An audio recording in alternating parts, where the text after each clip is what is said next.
What replaced milk didn't arrive as a crisis. It came as progress.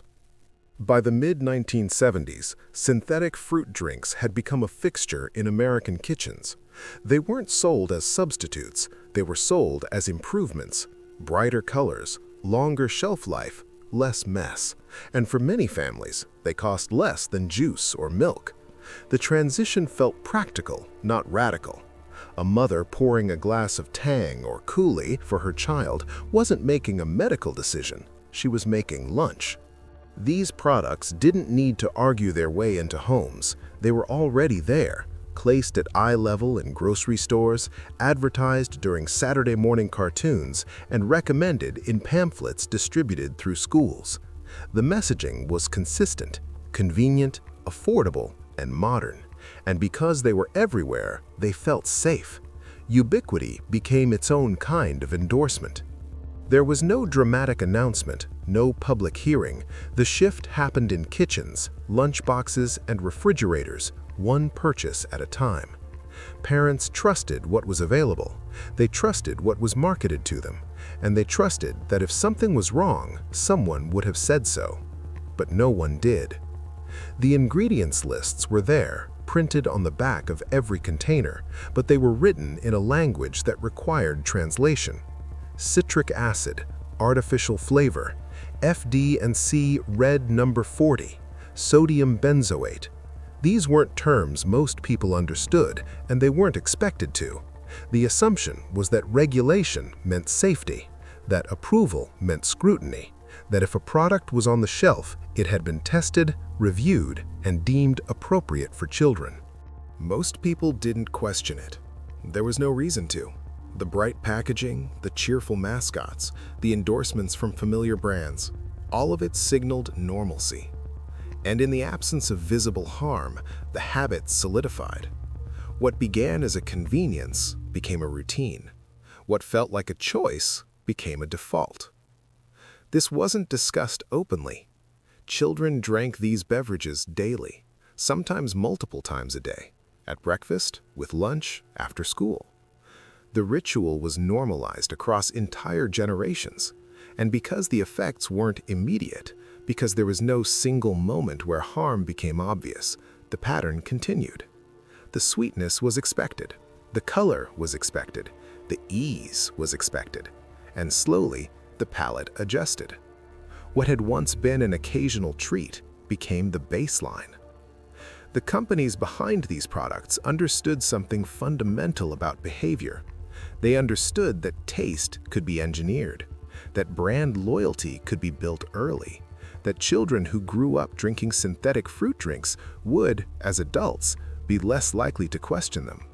And they understood that as long as the product delivered on convenience and cost, most families wouldn't look further. There was no conspiracy. There was simply a system optimized for profit, not health. A system where the primary concern was shelf stability, not nutritional value. Where the goal was scale, not care. And where the responsibility for understanding what was safe had quietly been transferred from institutions to individuals. Individuals who were never given the tools to make that assessment. The real impact appeared years later. Children who drank these beverages daily didn't develop immediate symptoms. There were no rashes, no allergic reactions, no obvious signs that something was wrong. The changes were slower, subtler. A preference for sweetness that extended beyond drinks, a diminished tolerance for the taste of water, a reliance on artificial flavors to make food feel complete. The body adapted, the brain learned, and by the time anyone thought to ask whether this was normal, the pattern had already been set. Dentists began to notice, not in individual cases, but across populations, higher rates of cavities in children who consumed these drinks regularly, enamel erosion that didn't match the typical patterns of decay. But even then, the response was limited. The advice was often to brush more, not to question what was being consumed. The problem was framed as a failure of hygiene, not of diet. Nutritionists noticed too, though their voices were quieter. They pointed out that these drinks contained almost no nutritional value. that they delivered sugar or artificial sweeteners without vitamins, minerals, or fiber, that they displaced beverages that did offer nutrition, milk, water, and actual fruit juice. But these concerns were often dismissed as elitist, as impractical, as out of touch with the realities of working families who didn't have time to squeeze fresh oranges every morning. And so the pattern continued. By the time researchers began studying the long-term effects of high sugar consumption in childhood, an entire generation had already grown up drinking these products. The studies would take years.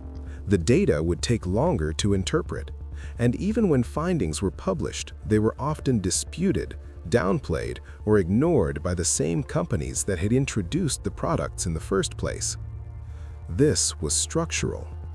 The food industry had built a system where synthetic products were cheaper to produce, easier to distribute, and more profitable than whole foods, where the incentives rewarded shelf life over nutrition, where the goal was to create products that children would ask for by name, ensuring repeat sales and brand loyalty that could last a lifetime. Regulatory agencies were underfunded and overwhelmed. They tested for immediate toxicity, not long-term behavioral or metabolic effects. They operated on the assumption that small amounts of any individual chemical were safe, without accounting for cumulative exposure across multiple products. And they relied heavily on data provided by the same companies seeking approval. Parents were left to navigate this system without guidance. They were told to trust the labels, but the labels were designed to obscure, not inform. They were told to trust the brands, but the brands were designed to sell, not nourish. They were told to trust their instincts, but their instincts had been shaped by decades of marketing. No one was warned.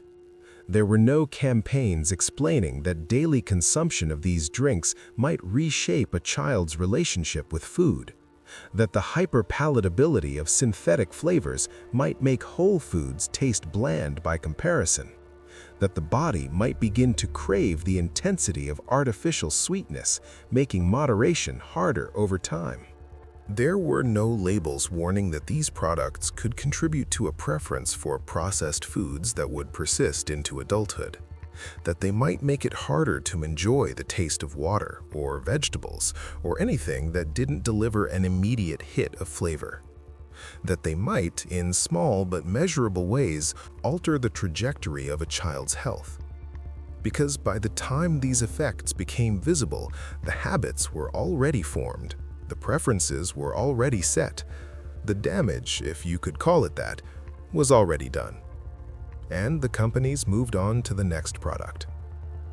They introduced new flavors, new formulations, new packaging. They replaced sugar with high fructose corn syrup and later with artificial sweeteners, each time claiming the new version was better, healthier, more aligned with modern science.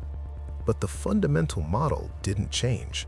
The goal was still to create a product that children would consume daily, that parents would buy repeatedly, and that would generate profit regardless of its impact on health.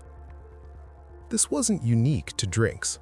The same logic applied to snacks, breakfast cereals, lunch kits, and frozen meals. The same ingredients appeared across categories. The same marketing strategies were used. The same regulatory gaps were exploited, and the same outcome repeated. Entire generations grew up eating foods that had been engineered for shelf life and profit, not for the people consuming them. Some of those children are parents now. They're standing in the same grocery aisles, looking at the same brightly colored packages, making the same decisions their parents made. And in many cases, they're choosing differently. Not because they were told what was wrong, but because they figured it out on their own, because they noticed the patterns, because they remembered what it felt like to grow up on foods that didn't feel like food. But many others don't have that option, because the same structural forces that made synthetic drinks ubiquitous in the 1970s are still in place today. Because processed foods are still cheaper, faster, and more accessible than whole foods. because the system still rewards convenience over care, and because no one in power ever stood up and said clearly, this was a mistake.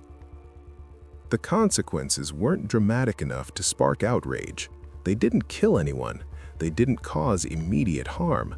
They just shaped an entire generation's relationship with food in ways that are still unfolding, ways that are still difficult to measure, difficult to prove, and easy to dismiss. Perhaps you remember the taste. But even now, the full picture hasn't been told. The research continues, the data accumulates, and slowly, quietly, the understanding grows that what happened wasn't just about drinks, it was about a system that prioritized profit over people, that treated children as consumers, that replaced nourishment with convenience and called it progress. And this wasn't the only change.